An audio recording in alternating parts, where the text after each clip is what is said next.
Hello दोस्तों, नमस्कार।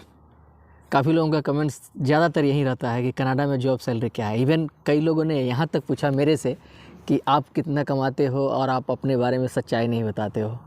आप हमारा वीडियो जाके चेक कीजिए, हमने अपने बारे में सब कुछ बता रखा है। और दूसरी बात, एग्जैक्टली कोई सैलरी नहीं बताता है, एक अराउंड फिगर में बताएगा।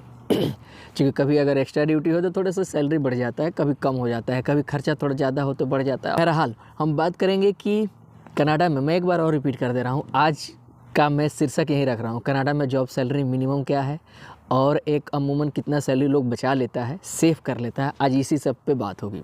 दोस्तों, सबसे पहली बात आप ये जान लो कि सबसे इम्पोर्टेंट होता है और सबसे मेन बातें हैं कि आपकी आवरली वेज कितना है, यानी आपका घंटे का क्या सैलरी है।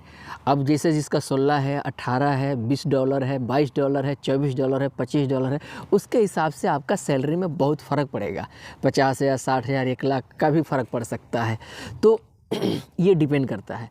दूसरी बात, जहाँ तक हमारी कंपनी की बात है, तो हमारी कंपनी में $18.5 इंडियन हम लोग करीब 24 आदमी हैं। तो हम लोगों की सैलरी सबका 20+ है, 22, 23, 24 घंटे का है। एक्स्ट्रा ड्यूटी आप करोगे तो उसका 1.5 एक्स्ट्रा मिलता है, यानी वो 1.5 ओवर टाइम करके मिलता है। तो एक अच्छा एडवांटेज हो जाता है और उसमें आदमी 2 पैसे अच्छा बचा लेता है। अब दोस्तों, बात ये है कि कितना पैसे आप बचा लेते हो, तो ये चीज़ें इंपॉर्टेंट है। दूसरी बात, मैं ये भी बताऊंगा कि मैं कितने महीने की कमाता हूं और कितने सेव कर लेता हूं और महीने की राउंड मेरी सैलरी कितनी बच जाती है। सबसे पहला बात मैं आपको ये बताना चाह रहा हूं कि ये बहुत हद तक दोस्तों डिपेंड करता है कि आपका महीने का खर्च कितना है। नहीं तो भर भर के कमेंट्स आना शुरू हो जाएगा कि आप इतना कमाते हो तो इतना कैसे होता है, फिर फेक होप बताते हो, झूठ बताते हो, ये वो। तो या तो आप कहीं से पता कर लो जो यहाँ पे रह रहा है, या फिर ट्रस्ट करो। यहीं आपके पास 2 ही ऑप्शन है। मैं अपनी बातें बता रहा हूँ। अभी चूँकि मेरे माइंड में ये था कि यार PR लेने के बाद ही हम अपना गाड़ी लें। गाड़ी लेने पे बहुत ज़्यादा खर्चा हो जाता है। ये सब चीज़ें मैं आपको इंक्लूड करके बता रहा हूँ, एक एक चीज़ें, ऐसा ना मत समझिएगा कि ये पॉइंट से हट गया है। ये सब चीज़ें बता रहा हूँ और उसके बाद सैलरी कितना बचता है ये भी मेंशन करूँगा। अगर आप गाड़ी लोगे ना तो गाड़ी का इंश्योरेंस अलग है, गाड़ी का जो किस्त पे आप लोगे तो उसकी खर्चा अलग होता है। अमूमन हर कोई गाड़ी लेता है तो किस्त पे ही लेता है। और उसके भाई साहब, एक बात बता रहा हूँ आपको, छोटी मोटी बातें शॉर्टकट में सब चीज़ें बता रहा हूँ, आप लोग समझने की कोशिश कीजिएगा। जो इंडिया में 1 साल का जो इंश्योरेंस लगता है ना, यहाँ महीने का लगता है। मतलब मेरा मतलब है कि अब उसको इस हिसाब से भी नहीं देखेंगे, क्योंकि देखो एक इनकम ज़्यादा है और डॉलर में आप इनकम कर रहे हो तो जाहिर सी बात है कि आप जो डॉलर में ही खर्चा करोगे तो इसको ऐसे भी नहीं बोलेंगे कि ज़्यादा लगता है। मतलब यहाँ के हिसाब से $200, 170, 75, $200 यहाँ महीने का लगता है इंश्योरेंस गाड़ी का। तो मैं आपको बताऊँगा लास्ट में मेरी सैलरी कितनी मैं बचा लेता हूँ। पहले ये सब चीज़ें बता दे रहा हूँ। खर्चा, रूम का खर्च अराउंड ₹600, क्योंकि हम लोग अभी शेयर रूम में रहते हैं। मेरा माइंड में थोड़ी सी एक इसमें बातें ऐड कर दे रहा हूँ। मैं PR लेने के बाद ही फैमिली प्लानिंग के सोच रहा हूँ कि अपना फैमिली आएगा तो पर्सनल रूम लेंगे और उसके हिसाब से वो करेंगे।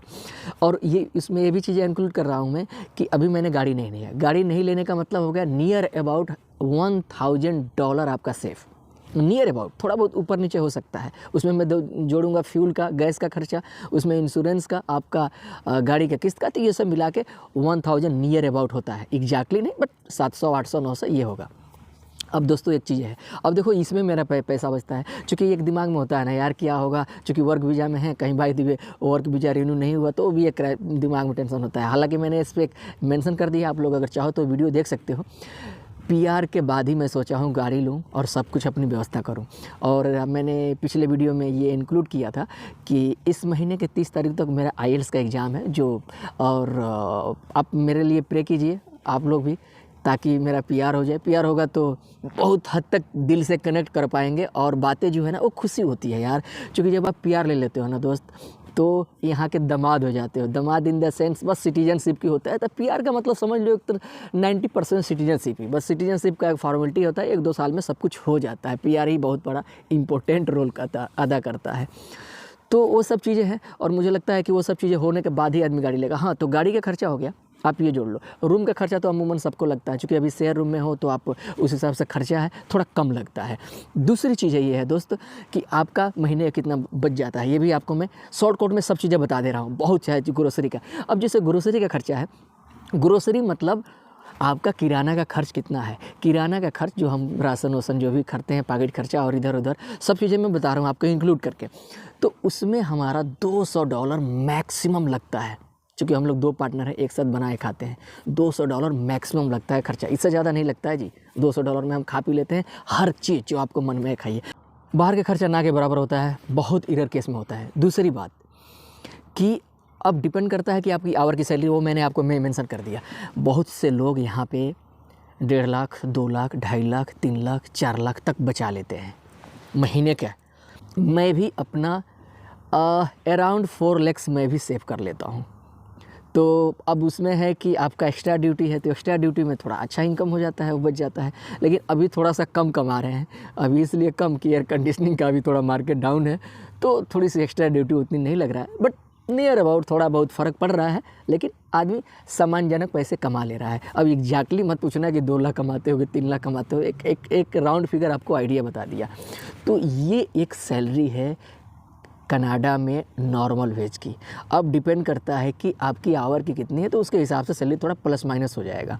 तो आशा है दोस्तों आपको वीडियो अच्छी लगी होगी। अच्छी लगी तो लाइक सब्सक्राइब कर दीजिएगा और थोड़ा भाई को सपोर्ट कीजिए, अच्छा लगता है। और ऐसे कुछ अपडेट देते रहेंगे अपने बारे में। अभी थोड़ी सी हम फ्रस्ट्रेटेड नहीं करेंगे, प्रिपेयर कर रहे हैं IELTS की तैयारी के लिए, क्योंकि हमारा इसी महीने 30 को एग्ज़ाम है। सब कुछ ठीक हो जाए तो PR लेने में बहुत सहूलियत हो जाएगी। ओके दोस्तों, बाय।